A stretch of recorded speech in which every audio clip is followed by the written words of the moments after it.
یہ معاملہ کیا ہے؟ اب جسٹس منصور علی شاہ اور چیف جسٹس قاضی فائد عیسیٰ ایک دوسرے کے آمنے سامنے. پریکٹس اینڈ پروسیجر ایکٹ میں 3 اعلیٰ ججز جو سینئر 3 ججز ہیں وہ شامل ہوتے ہیں اور وہ 3 ججز یہ فیصلہ کرتے ہیں کہ کون سے کیس میں کون سا کتنے رکنی بینچ بنے گا, کون سا کیس کون سا جج سنے گا, یہ معاملہ کیا, اس کی سربراہی کون کرے گا. یہ 3 رکنی بینچ جس میں جسٹس منیب اختر, جسٹس منصور علی شاہ اور چیف جسٹس قاضی فائد عیسیٰ اس کی سربراہی کرتے ہیں. اب ہر جمعرات کو ایک قانون قاعدے کے مطابق پریکٹس اینڈ پروسیجر کمیٹی کا اجلاس ہوتا ہے.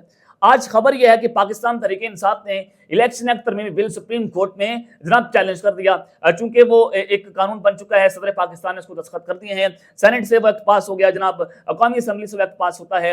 اب پاکستان تحریک انصاف کی الیکشن ایکٹ میں ترمیم کے خلاف درخواست سماعت کے لیے مقرر ہوگی یا نہیں ہوگی. اب پریکٹس اینڈ پروسیجر ایکٹ میں اس کے اوپر میٹنگ کرنی ہوتی ہے. لیکن اطلاعات کے مطابق عدیل سرفراز وہاں کے صحافی ہیں, سپریم کورٹ کو کور کرتے ہیں, اسلام آباد سے جناب بڑے منجے ہوئے یہ صحافی ہیں, تو کہتے ہیں کہ اطلاعات کے مطابق ہر جمعرات کو بینچز کی تشکیل ہونے والے پریکٹس اینڈ پروسیجر کمیٹی کا اجلاس اب تک نہیں بلایا جا سکا ہے. اب یہ کیوں نہیں بلایا جا رہا ہے, بڑا اہم ترین سوال ہے کہ اس میں بینیفیشری کون ہے. چیف جسٹس قاضی فائد عیسیٰ صاحب کو چونکہ حکومت اعلان کر چکی کہ ہم نے ان کو ایکسٹینشن دینی ہے, اب بینیفیشری کا آپ اندازہ یہاں سے لگا سکتے ہیں. اب دوسری جانب آپ کی اندازہ یہ لگائیں کہ اگر یہ اجلاس نہیں بلایا جا رہا ہے تو کیوں نہیں بلایا جا رہا, کیونکہ فیصلہ ہو چکا ہے کہ پاکستان تحریک انصاف کو مخصوص نشستیں نہیں دینے. سپریم کورٹ کا جو اکثریتی فیصلہ ہے وہ پاکستان تحریک انصاف کے حق میں ہے. اب اس فیصلے کے خلاف پارلیمنٹ جا کر کھڑی ہوگی. پارلیمنٹ نے اپنا ایک اختیار استعمال کیا, غیر قانونی طور پر پی ٹی اے سے مخصوص نشستیں چھین کر حکومت اپنے پاس لینا چاہتی ہے تاکہ ایکسٹینشنز دی جائیں. یہ معاملہ ہے. تو اب تک چیف جسٹس قاضی فائد عیسیٰ صاحب نے اجلاس نہیں بلایا اور یہی وجہ ہے کہ جسٹس منصور علی شاہ صاحب جو ہیں وہ اگلے آنے والے چیف جسٹس ہیں اور ان کے ابھی تک ان کی جانب سے یا کوئی اور ججز کی جانب سے سوائے 2 ججز کے کسی نے بھی اپنا تحریری فیصلہ جاری نہیں کیا, کیونکہ 25 اکتوبر کو قاضی فائد عیسیٰ کی جو ہے وہ ریٹائرمنٹ ہے, تو اس کے بعد پھر نئے چیف جسٹس آ جائیں گے. لیکن اگر یہ معاملہ ہو جاتا ہے الیکشن ایکٹ میں جو ترمیم بل پاس ہوا ہے, اگر اس کے ذریعے پاکستان تحریک انصاف کو مخصوص نشستیں نہ دی گئیں تو پھر حکومت کو 2 تہائی مل جائے گی اور حکومت یوں پھر قاضی فائد عیسیٰ صاحب کے حق میں فیصلہ دے سکتی ہے اور پھر ان کو ایکسٹینشن دی جا سکتی ہے. تو یہی وجہ ہے کہ یہ اجلاس اب نہیں بلایا گیا اور ہنگامی اجلاس یا اہم ترین اجلاس ہے. اب ایک جانب تو جناب یہ صورتحال ہے, لیکن دوسری جانب شہباز شریف صاحب کی اڈیالہ جیل میں انٹری ہونے کی خبر. یہ معاملہ کیا, آپ سوچ رہے ہوں گے جناب ہوا کیا ہے. آج علماء مشائخ کانفرنس اور اس میں آرمی چیف جنرل عاصم علی صاحب موجود تھے, انہوں نے بھی تقریر کی. آگے چل کر بتاتا ہوں کہ تقریر کا حوال کہ وہ اس بڑے غصے کے اندر ہے, آگے چل کر اس پر بات کرنی ہے ہم نے. تو جناب وزیر اعظم شہباز شریف صاحب بھی اس میں موجود تھے, انہوں نے بھی تقریر کی اور آپ سب کو پتہ ہے کہ جناب بوٹ پالش کرنا تو ان کا ایک پیشہ بھی ہے. تو وزیر اعظم شہباز شریف صاحب کا کہنا ہے کہ سیاسی حکومت اور آئینی اداروں کے مابین جتنا تعاون آج موجود ہے اتنا تعاون اپنے 40 سالہ سیاسی کیریئر میں نہیں دیکھا.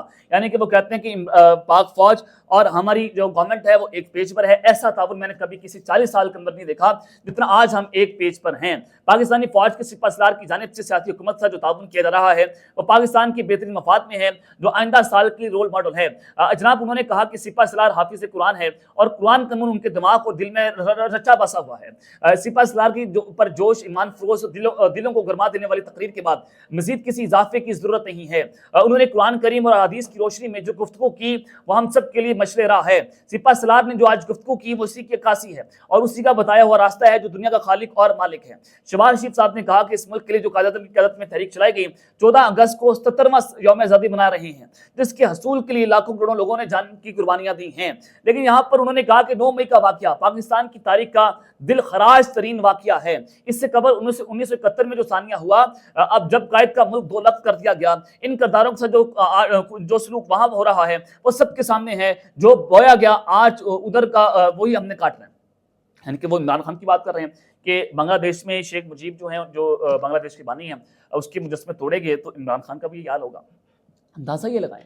اگر آپ چلیں ہم نے بل مان لیا کہ عوام اس کا یہ حال کر دے گی جس طرح سے عمران خان صاحب اپنا جو ہے وہ بیانیہ لے کر چل رہے ہیں. ہم نے اگر آپ دیکھیں کہ عوام کا بہت بڑا جمع غفیر تو اس شخص کے پیچھے موجود ہے.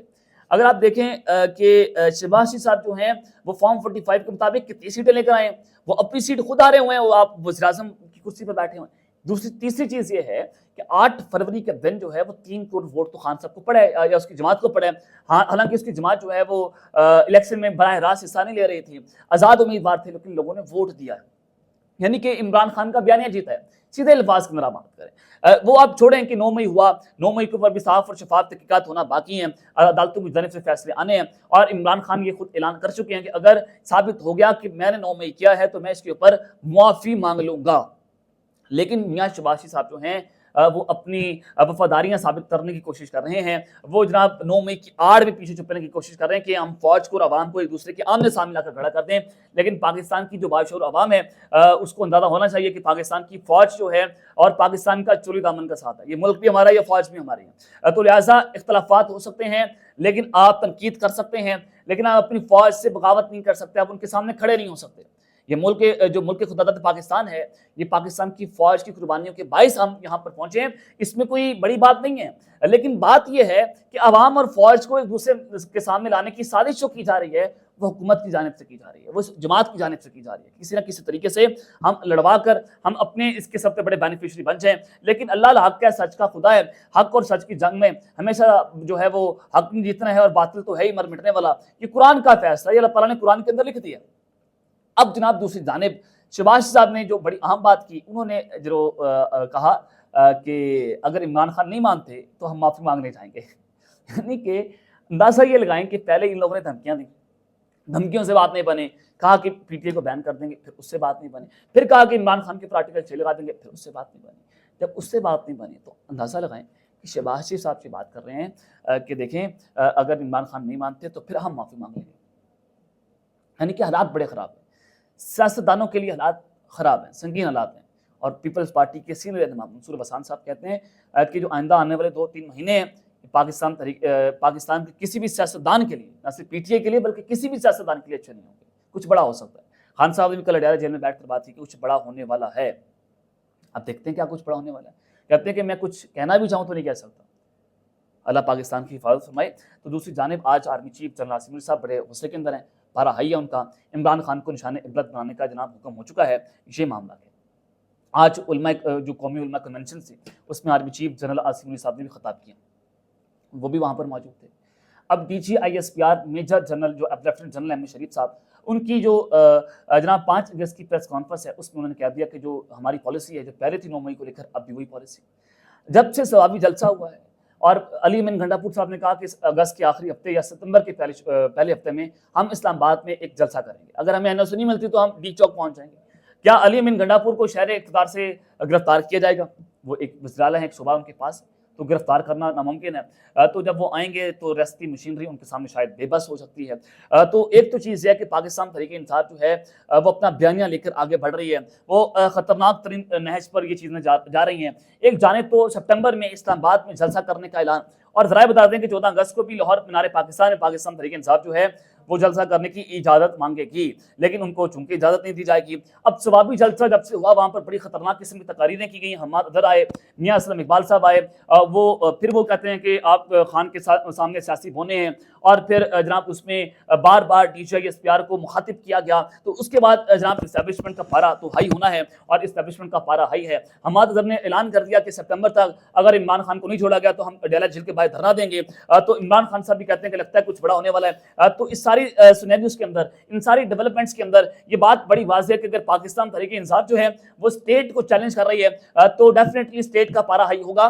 اور اسٹیٹ نے فیصلہ کر لیا ہے کہ اب عمران خان کو نشان عبرت بنانا ہے۔ اب 190 ملین پاؤنڈ کا جو معاملہ ہے وہ اپنے نتیجہ خیز مرحلے میں داخل ہو چکا ہے، اس میں بھی عمران خان کو سزا دینی ہے، اور 9 مئی کے حوالے سے بھی خان صاحب کو نہیں چھوڑنا، یہ اسٹیبلشمنٹ نے بڑا فیصلہ کر لیا، جو ذرائع بتاتے ہیں۔ اب دیکھتے ہیں معاملہ کس جانب جاتے ہیں، اب تک لیتے ہیں، اپنا خیال رکھیے گا، اور اس سنگا بلازمی خیال علی کے بان پاکستان زندہ باد۔